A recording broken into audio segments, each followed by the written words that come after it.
Hi guys, before moving on to the trip report, I thought I'd give you a bit of history and context as to why we embarked on this trip. So in July 2020, work sent me to Port Lincoln, and of course we were originally booked on Qantas, and then Qantas cancelled the flights before the day before, so that's how I ended up on Rex. And it was good to get out of the One World Alliance bubble, so I was able to compare the differences between Rex and Qantas. So an opportunity came about for me to head back to Port Lincoln for a holiday in October 2020. So this time, because it was a long weekend, so I was booked to fly out on the 3rd of October. That's a Saturday. So all's good. Everything's booked. Everything's confirmed. I received the confirmation e-ticket. Everything's good. And then a month before we departed, we got a notification from Qantas to say that the flight has been cancelled. So we're like, okay, here we go. So they gave us an option to either fly out on the 2nd of October, which is a Friday, or on the 4th of October, which is a Sunday. Now, 4th is a bit ridiculous because going there to enjoy the long weekend, so going there on a Sunday, long weekend's gone, right? So we chose to fly out on the 2nd of October on a Friday. So Qantas says, okay, your flight is confirmed. So I went ahead to, to change my car rental, to change my hotel booking. So everything all's good and settled. And then 2 weeks before departure, Qantas came back to us and says, look, your flight at 6:45 has been changed to 8:55. So we were bumped from an earlier flight to a later one. No big complaints there, so that meant more time in the lounge and a more forgiving departure time at 8:55 a.m. in the morning. So I had no major complaints there. I was more than happy to go on a later flight. And then here is where it gets interesting. A week before departure, I received an SMS from Qantas to tell me that they've sold more seats than they can accommodate. So now they are only able to have lesser passengers on that plane. So they gave me an option to fly out on the 1st, which is a Thursday, or back to my original date of departure on the 3rd of October. So now they've reinstated the flight on the 3rd. That was my original departure date. So I went, what the hell, Qantas? What the hell's going on, right? You cancel the flight to bump us off and this and that, blah, blah, blah, rah, rah, rah. So I was trying not to get upset here. So I thought, okay, I need to speak to someone. So I spent 2.5 hours on the phone waiting to speak to someone. Now I understand these are very challenging times for the airline.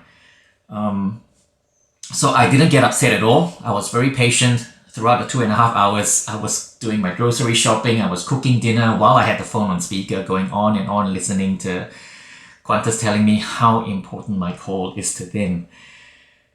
Anyway, eventually I spoke to someone and the agent looked at my booking and says, look, as far as we're concerned, you are still booked to fly out on the 2nd. There's nothing in the system that says otherwise. So I asked the agent, I said, what about the SMS that I received? That if I don't choose the options they've given me, what the SMS said was I might get bumped off the flight when I go to the airport for check-in. So the agent was like, nah, as far as we're concerned, you are still booked. So I said, what about the SMS? And the agent would not commit to a response about what the SMS was about.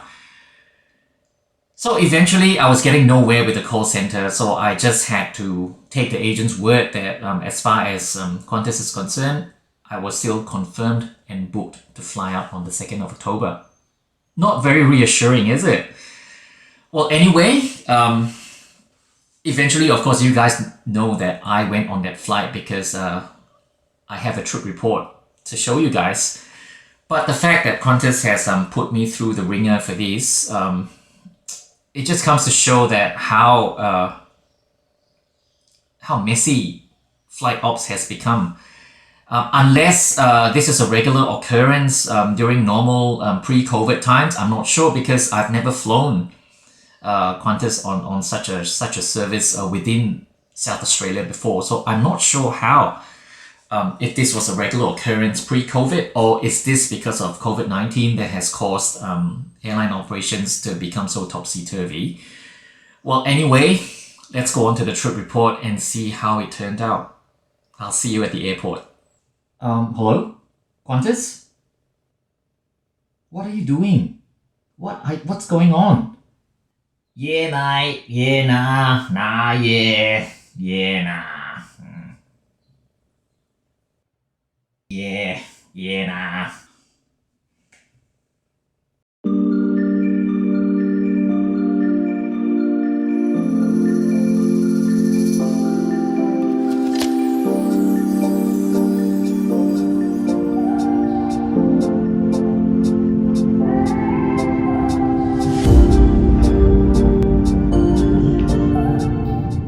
Good morning, everyone. So we're now here at the Adelaide International Airport. I've just spent a night at the Atura Airport Hotel. So this morning we're off to Port Lincoln on Qantas Link between Adelaide and Port Lincoln. So this trip report will be a very good opportunity for me to do a comparison between the differences between the two airlines, between Qantas Link and Rex. So previously I was on Rex, Regional Express Airline. So if you haven't checked out that trip report, I'm going to link it in the description below. So you can actually go and look at that trip report. I've done two reports on the flight on Rex. Yep, so go check that one out, and then you can actually see the difference between what these two airlines offer on this very short flight between Adelaide and Port Lincoln. So let's go. Can't wait to check it out, and I'll see you at check-in.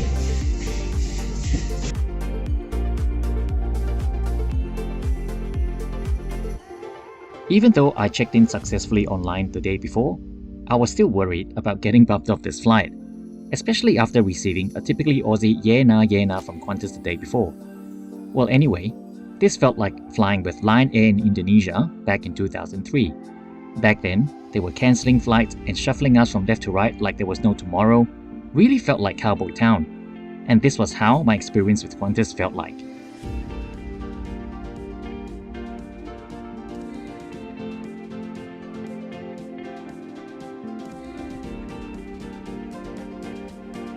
Once we've passed airside, we headed to the Qantas Lounge. At the height of the pandemic, Qantas closed its lounges from March to late July, and this is my first time heading back to the lounge after it's opened. During then, Qantas initiated the Fly Well campaign, and it'll be interesting to see just how different the lounge is.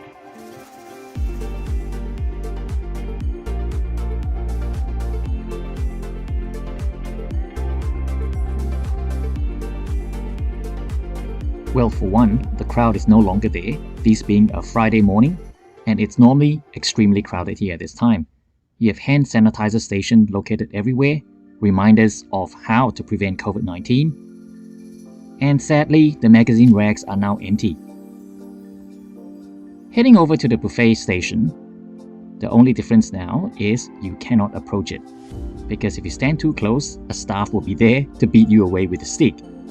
So now all you have to do is to point to what you want, and the staff is there on hand to take it for you. Oops, I've gotten too close. Sorry, woman.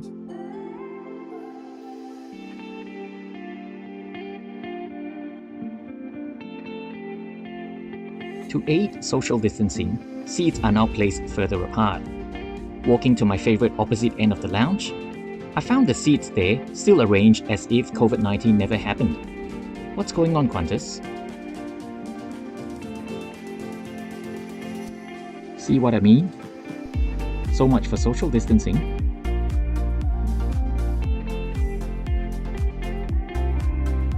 I know we're in the middle of a health crisis and all, but can we please have real butter? These tasteless blobs of margarine just don't cut it.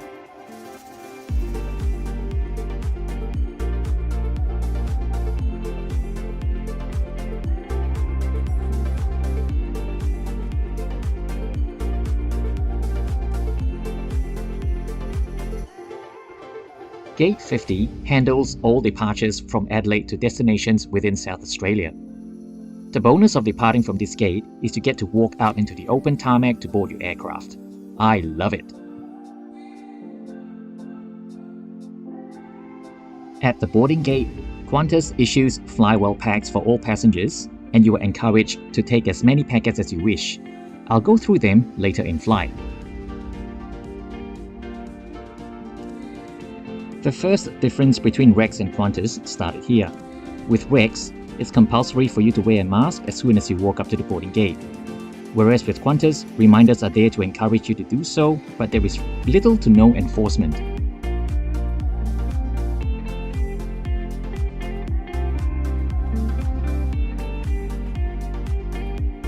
Upon walking out into the tarmac, we were greeted with this gleaming Dash 8 300.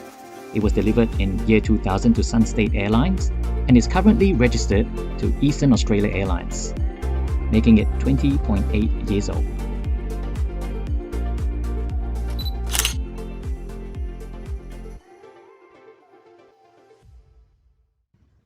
The all-economy cabin is configured in a 2-2 arrangement.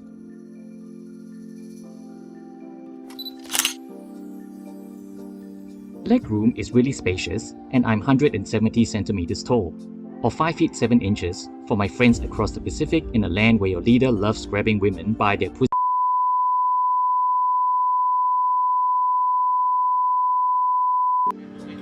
Sorry, not sure what happened there.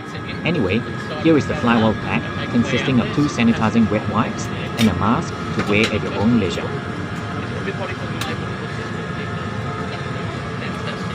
Now we can't have any bags under.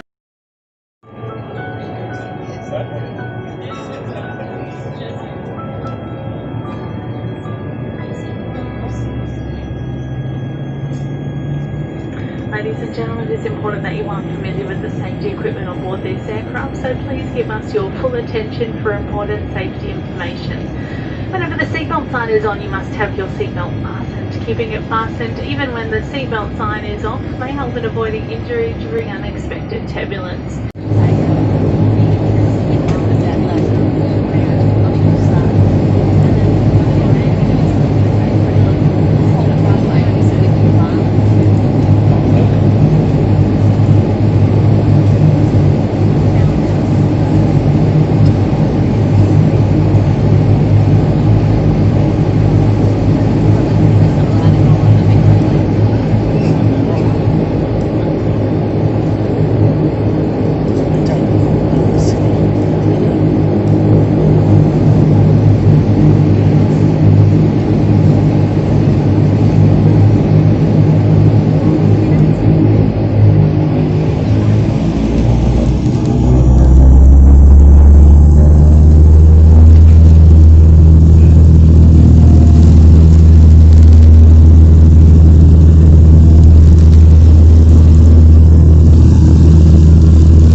Especially if you're seated on the right side of the plane, because you get an uninterrupted view of the CBD as you're taking off.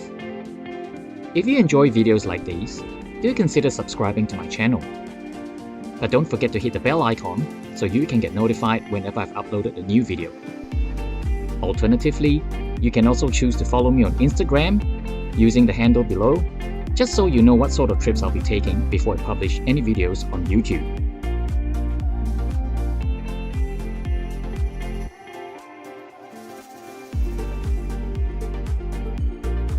Flight distance from Adelaide to Port Lincoln is 153 miles or 246 kilometers, and the estimated flight time is 47 minutes, although you're really in the air for only 35. Before the F&B service started, a cabin crew walked down the aisle asking if we needed taxis from the airport to town. How cute is this? Nice touch though, Qantas.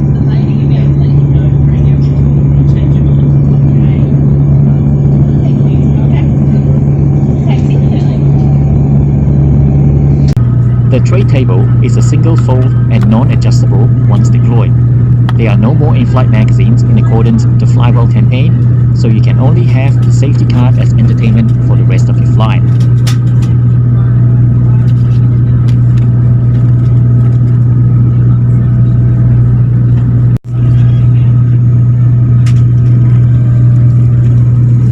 Service on Qantas is a lot more leisurely compared to Rex, since there are 2 cabin crew to 48 passengers. On Rex, it's 1 crew to 33 passengers. On a clear day like this, you get a vantage view of the entire York Peninsula, and we are indeed lucky to be living in such a beautiful part of the world.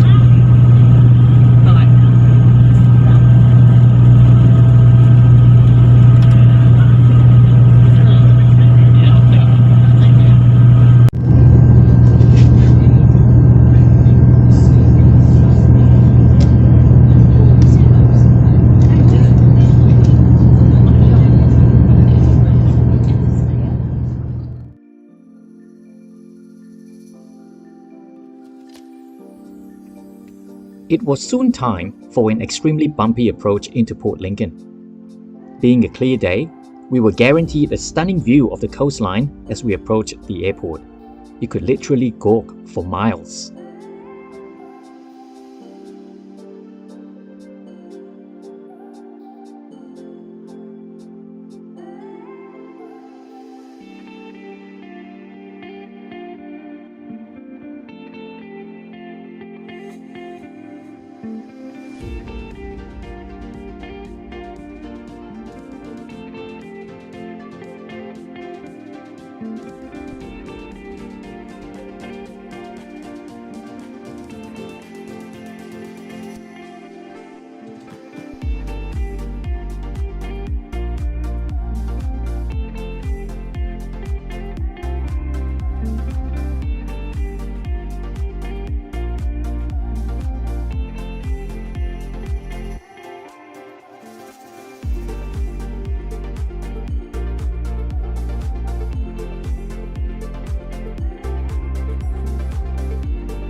Passengers with premium hand baggage, please remain at the foot of the aircraft stairs or ramp to collect your bags. A shuttle bus is available that offers transport from the airport to the township of Port Lincoln. Although we're on the ground for your safety and the safety of those around you, please remain seated with your seatbelts firmly fastened till the captain turns off the seatbelt sign. Take care when opening overhead lockers as bags may have moved during the flight. Once the seatbelt sign has been switched off, please remain seated until the customers in front of you have commenced disembarking and there is sufficient space in the aisle before you retrieve your items from the overhead locker. You will be leaving through the forward door and we recommend that you use the handrail to assist you safely onto the tarmac. Before before you leave, remember to check your seat and seat pocket for any personal items. We also ask that you maintain distance between yourself and other customers while you disembark today, as well as throughout the terminal. That includes the baggage claim area. Remember to take all masks and wipes off the aircraft with you and place within general waste bins within the terminal. Smoking and the use of e-cigarettes is not permitted whilst disembarking and throughout the airport. Please ensure your mobile phones and electronic devices are not in use on the tarmac between the aircraft and the terminal. On Qantas Link and the team today, we'd like to welcome you to Port Lincoln. Thank you for flying with us. We hope you've enjoyed the flight and we look forward to seeing you again soon.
So yeah, right.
Baggage collection at Port Lincoln Airport is via this little trailer here, which I think is pretty cute. All the passengers from the flight were mainly socially distancing, standing far apart from each other, right until now. To hell with social distancing, I suppose.